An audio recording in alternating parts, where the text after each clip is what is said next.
6 years ago when I started this channel, I was living in a tiny shared apartment with 4 other people and making stuff out of my bedroom.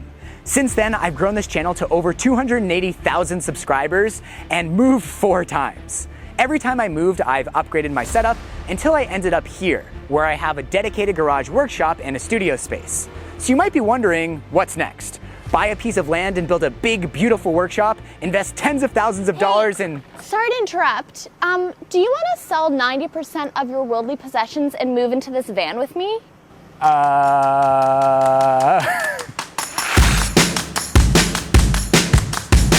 So for those of you who don't know, this is my fiance, Eden. And obviously we've already bought the van and we've even started doing some work on it. But how did this all come to be? Well, to tell you the full story, I think we should go inside. Parkour! Parkour! So about 6 months ago, we went to Costa Rica. And while we were there, Eden dropped a bombshell. It was me! No, I'm kidding. I said to Morley, look, I want to go travel for at least a year. I want to bring our animals with us. And I think the only way to do that is to buy a van, build it out, hit the road. And I turned to him and I said, what do you think? And I said, no.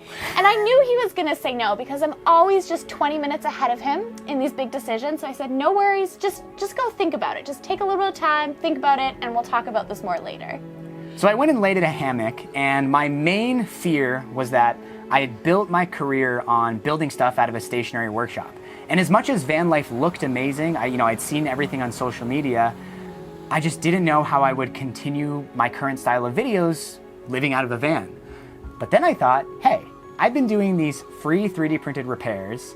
What if I took free 3D printed repairs on tour? What if I brought a 3D printer into the van? And that thought just set off a chain reaction, and I started thinking about all of these fun ways I can make videos while living out of a van. And so right on cue, 20 minutes later, I told Eden, I think I'm in. So once we were on the same page, it was full steam ahead. We had this fun little secret project that my family had no idea about while we were all still in Costa Rica.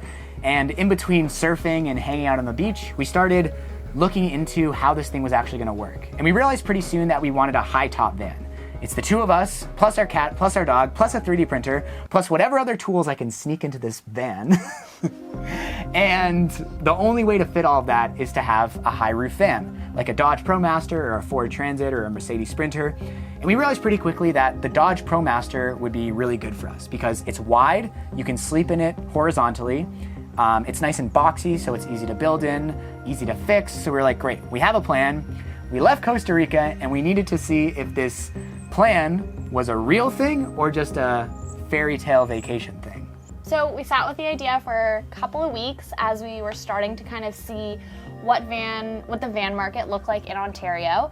And let me just tell you, bad. It was bad. And by bad, expensive. Expensive, yes. These things are not cheap in 2023.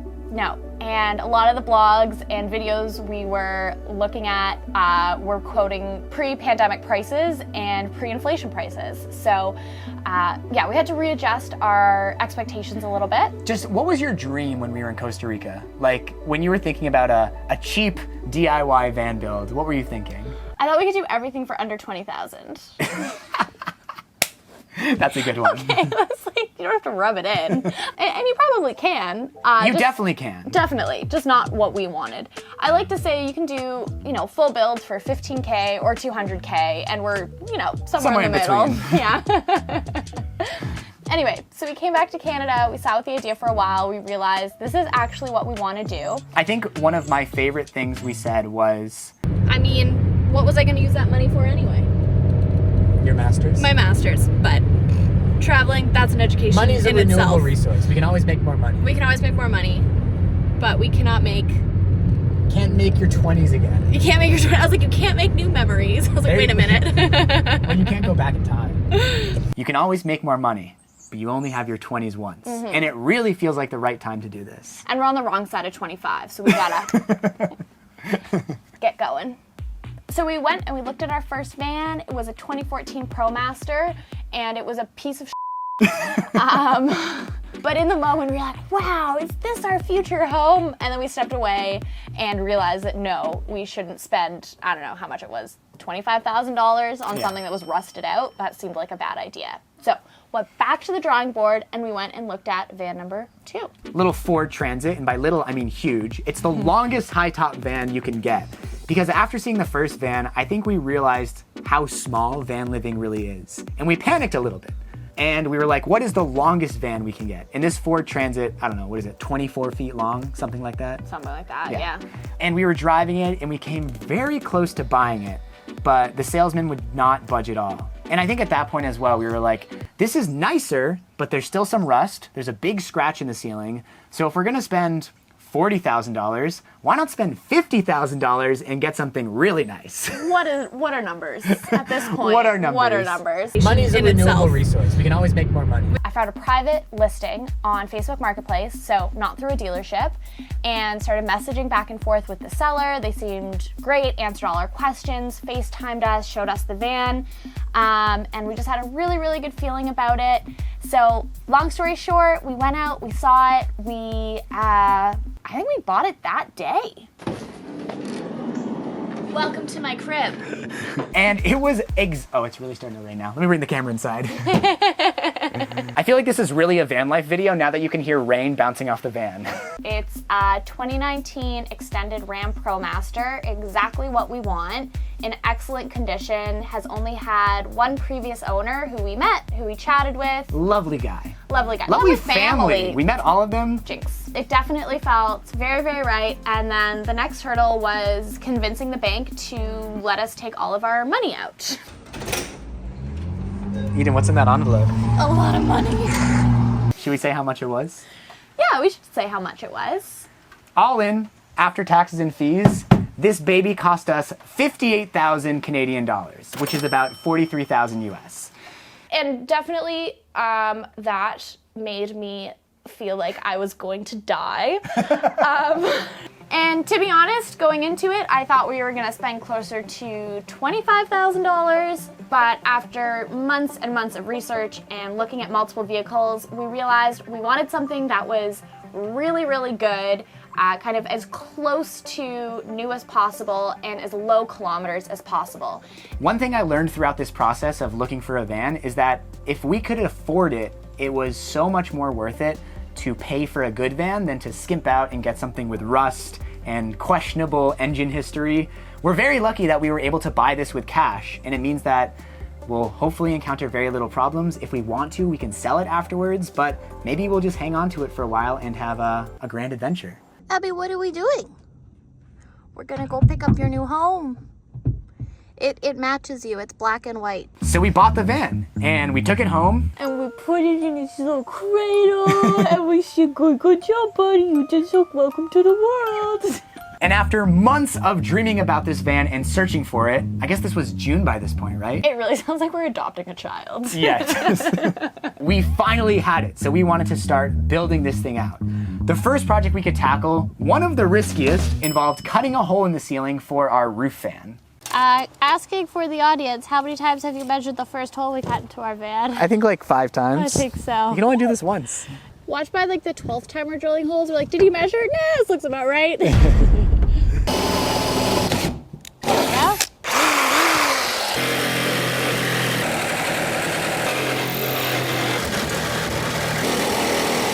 You're doing a really, really good job. Thank you.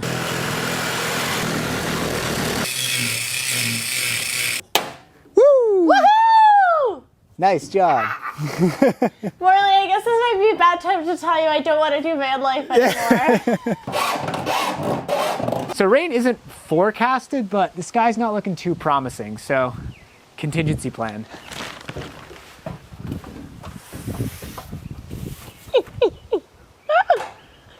Tiny's got a little hat. Tiny was defiled by a bird. In that tree, darling, we have a problem. What? There's a hole in our van. Oh no. Oh no. So let's put down the beetle tape. I think it's pronounced bootel. The guy in the video said beetle. He was an American. What does he know? You know what we don't want? Leakage. Leakage. I don't think this is gonna fit through the hole. Oh my god, it does. So I think I should be able to just clamp it in place. Or do you want to use me? I think it'd be easier just to use the clamps, and then you can stay up here. I'm just here to be a pretty face. You can step in if you want. Oh, woe is me. I'll just get the children ready for bed and make sure the roast is nice and toasty when he's finished with the woodwork. Work harder, not smarter, you know? I think it's the opposite of that. We got our massive screws. Okay, I think I should just look underneath and make sure that everything's in line. That's probably a good idea. That'd be a better okay. use of time. Yeah. Boom. Boom! This is what it's all been about. Isn't she lovely? Take this thing off. Isn't she? Oh, she's so naked. Are you about to tell me we made a terrible mistake? What? You were supposed to put on the lap sealant and then the cover. No, you put it over. I remember in the video. I just watched the video. Let's go look.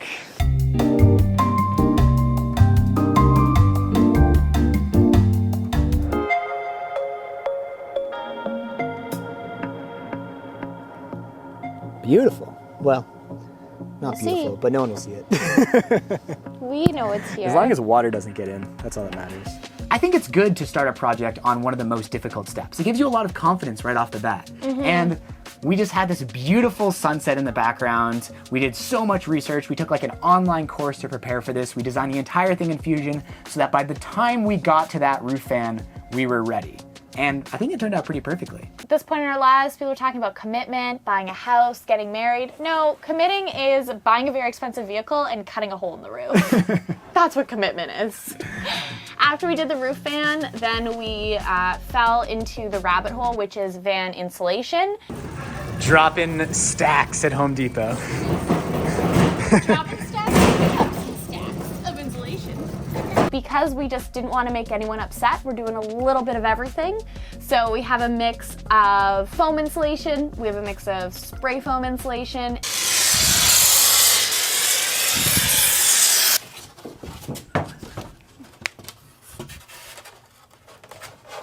Wow. Honestly, this is my most proud piece of foam I've ever cut in my entire The life. 20 minutes you spent on that definitely made it worth it. It was not 20 minutes, thank you.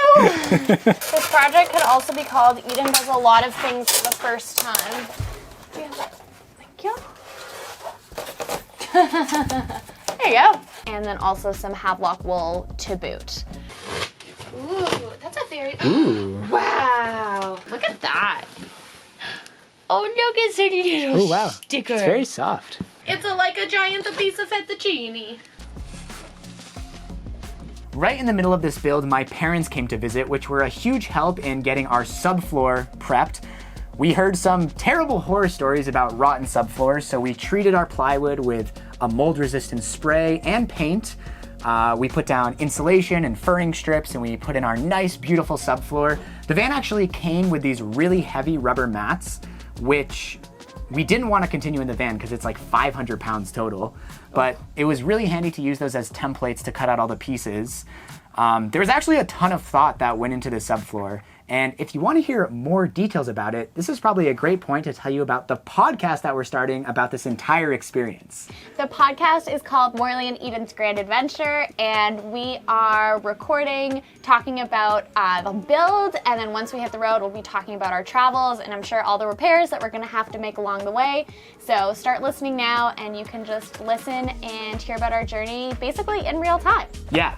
One of the things that excited me most about making content around this is this podcast, because I used to listen to this podcast called Startup, which was the trials and tribulations of starting a startup business in real time, not through rose-colored glasses when it's 20 years later and the founder is living in their mansion, but no, what is it like in the moment? And that's what I wanted to show through this podcast. So at the time of this recording, we've already made 3 episodes, about to record our 4th. When this video drops, we will release the first episode of Morley and Eden's Grand Adventure. There will be video. That was very important for us because we want to show the evolution of this van build through the podcast. Now we're making these videos as well, but since the podcast is coming out every week, you'll be able to see it take shape over time. So episode 1 will come out the same day that we put out this video.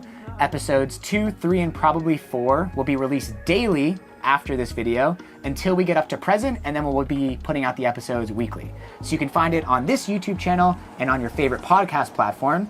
And speaking of new social media, we're also starting a new Instagram account where you can follow Van Build. Here we go, Morley and Eden. You can tell that this is legit because we have 0 posts, 0 followers, not even a profile picture. What are we doing? It's almost like we've had the craziest summer of our entire life. Did we mention that we're planning a wedding in the midst of all this as well? We're getting married in less than 2 months. Okay, you know how I knew I was gonna marry Morley? How? Because he taught me how to drive and we didn't want to kill each other. Oh my gosh. And you know, speaking of craziness, we also made our first giant mistake on this project. Does it give you anxiety to even think about it in retrospect? Yeah, it honestly really shook my confidence. On a scale of 1 to 10, my anxiety about this part of the project's at about a I can't hear you. 9. I'm talking to the camera. We had been putting so much research, so much time. Eden's got like a PhD in van build by this point. She's been researching so much. I'm trying. And I thought, I was like, okay, we got these windows down. If you think cutting one hole in the van for your vent fan is a, scary thing to do, just wait till you're cutting windows on the side of your van. You can't cover that up. So we're in the process of cutting out our windows and we realized we made a mistake. So we used a template to cut out this one. You can see it right there. Came out right dead center. On the first window, we had started cutting from the inside of the van, but realized that it was actually much easier to cut on the outside of the van, so we put the template on the outside of the van and finished the cut, no problem. So for the second window, we thought, let's learn from our mistakes. So we put the template, we drilled 2 holes, stuck drill bits through, brought the template to the outside of the van, and put it on the drill bits, and then retraced it. And I thought, okay, perfect, sounds good. It looked good on the outside. Visually, it looked perfect. And I said to Morley, I said, oh, this is so interesting. This window seems like it's closer to the back seam of the van as compared to the window that we'd already done. You even measured it. I even measured it, and it was off by about 1 inch. And you said, huh, that's weird. Let's start cutting. And we started cutting. Notice what's wrong? That's where it was supposed to be, and that's where we ended up cutting. I think you even said, oh, maybe the manufacturer put the seam in a different spot on either sides of the van. Remember, this is a $58,000 vehicle. Right now, this vehicle new retails for almost 100,000 Canadian dollars. Oh, maybe the seam's just a little bit off. Okay. She noticed that the distance to this back seam here was different. And we were like, oh, it's probably fine. The seam's probably just in a different place on either side, which makes no sense. Anyway. This is, I think, just a good demonstration of the fact that we've never done something this risky and big before. Yeah. We don't have the muscle memory of like, maybe if something doesn't seem right, we should stop. You had a great instinct. You said, this doesn't seem right. I wonder why. And I think one of the things that we've noticed throughout this build is because I have more hands-on experience, a lot of time Eden defaults to my judgment. But sometimes she shouldn't default to my judgment because sometimes I don't know what I'm talking about. Thankfully, it's still level. Yeah. We must have just flipped the template upside down on accident. I still don't fully understand how the window is still level, but all right, I guess all we can do is finish cutting it out. You